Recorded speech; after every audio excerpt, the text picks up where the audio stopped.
ሰላም ውድ የዩቲዩብ ተከታታዮች እንኳን ወደዚህ የዩቲዩብ ቻናል በሰላም መጣችሁ። በዛሬ ቪዲዮ የምናየው ተምኔል ላይ እንዳያችሁት የቃሪቦ አዘገጃጀት ከሀ እስከ ፖ አንድ ላይ የምናይ ይሆናል። ልክ ቪዲዮ ላይ እንደምታዩት አይነት ቃሪቦ አብረን እንሰራለን ማለት ነው ከኔ ጋር። በመጀመሪያ የሚበቃችሁን ያህል ገብስ መመዘን ነው። በመቀጠል የሚሆነው ማጠብ ነው።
ልክ እንደዚህ በደንብ ከታጠበ በኋላ ቀጣይ ፕሮሰስ የሚሆነው ፀሐይ ላይ ማስጣት ነው የሚሆነው። በደንብ ሰፋ አድርጋችሁ ፀሐይ ሁሉንም እንዲያገኛቸው አድርጋችሁ ታሰጣላችሁ፣ እንዲደርቅ ማለት ነው።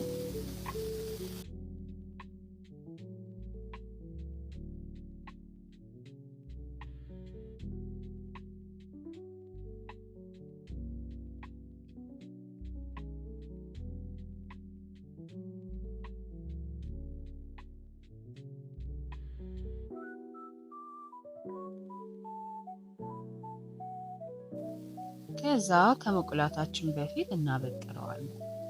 አንዳንድ የቀሩ ፀሐይ ደግሞ ሲመታው ገለባዎች አይጠፉ። ትንሽ ልክ እንደዚህ ረገፍ በጠር እናደርገውና መቁላት እንጀምራለን። ይሄ ዋናው ፕሮሰስ ነው።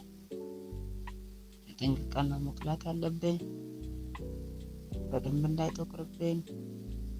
በቃ አሪፍ የምንለው ቴክስቸር እስከሚሰጠን ድረስ። ምክንያቱም ዋናው ፓርት ይሄ ነው። ዋናው ፓርት የሚባለው ይሄ ስለሆነ ማለት ነው። በቃ ልክ እንደዚህ አይነት ከለር መስጠት ሲጀምር እየበሰለ እንደሆነ እንረዳለን ማለት ነው።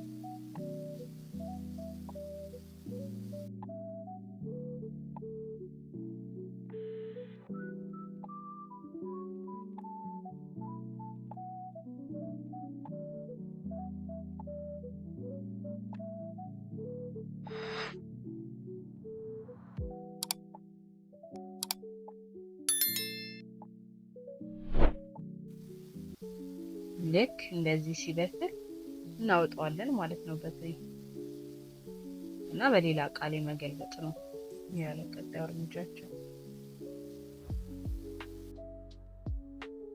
በመቀጠል በእንዲህ አይነት ድስት ውሃ ገልብጠን እንጥደዋለን።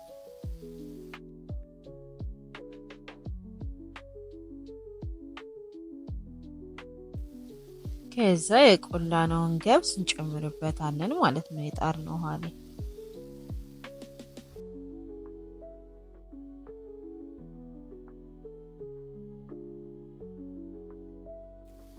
አሁን እንደምታዩት እየተንተከተከ ነው።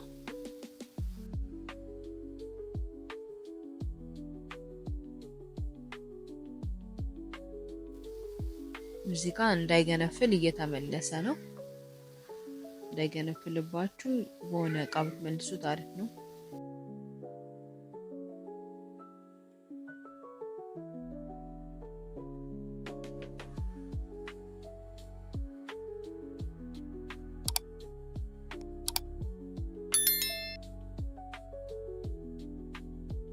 እናም እዚህ ጋር ቃሪቦ የምናቀርብበትን እቃ በግራዋ አጥበን በወይራ አጠን ነው። ያው እንዳይረዝም ብለን የቆረጥ ነው። እዚህ ጋር ደግሞ መገልበጥ ተጀመረ ማለት ነው። ቃሪቦውን ወደ ተዘጋጀለት እቃ እየተገለበጠ ነው።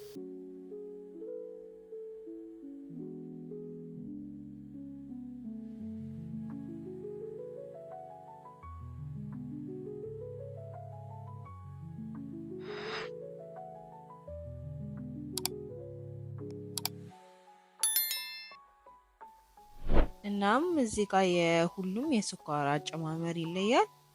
እኛ ደግሞ እንደዚህ አድርገን ጨምረናል። በድስት ላይ ስኳር ካደረግን በኋላ እንደምታዩት ቃሪቦውን ከላይ ጨምረን አብሮ ማማሰል ነው የሚሆነው። አሁን የቃሪቦ ከለሩ እኔ በበኩሌ በጣም ነው የወደድኩት። በጣም ነው የሚያምረው። ልክ እንደዚህ አድርገን ቀላቀል ነው ማለት ነው።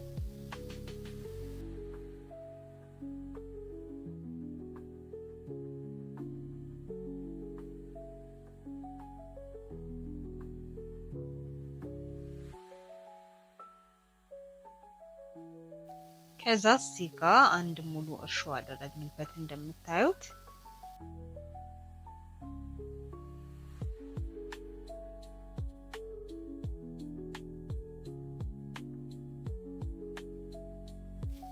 ከዛ እንደዚህ ተዘግቶ ተቀመጠ ማለት ነው። በመጨረሻም ፋይናል ሪዛልቱ ይሄንን ይመስላል። ቤታችሁ ሰርታችሁ ተጠቀሙ። በጣም ነው የሚጣፍጠው። ከለሩን ማየት ይቻላል። ሁላችሁ ተጠቀሙ ላለው። እናም የዩቲዩብ ቻናሉን ሰብስክራይብ፣ ላይክ፣ ሼር፣ ኮሜንት ማድረጋችሁን አትርሱ። አመሰግናለሁ። ወዳችኋለሁ።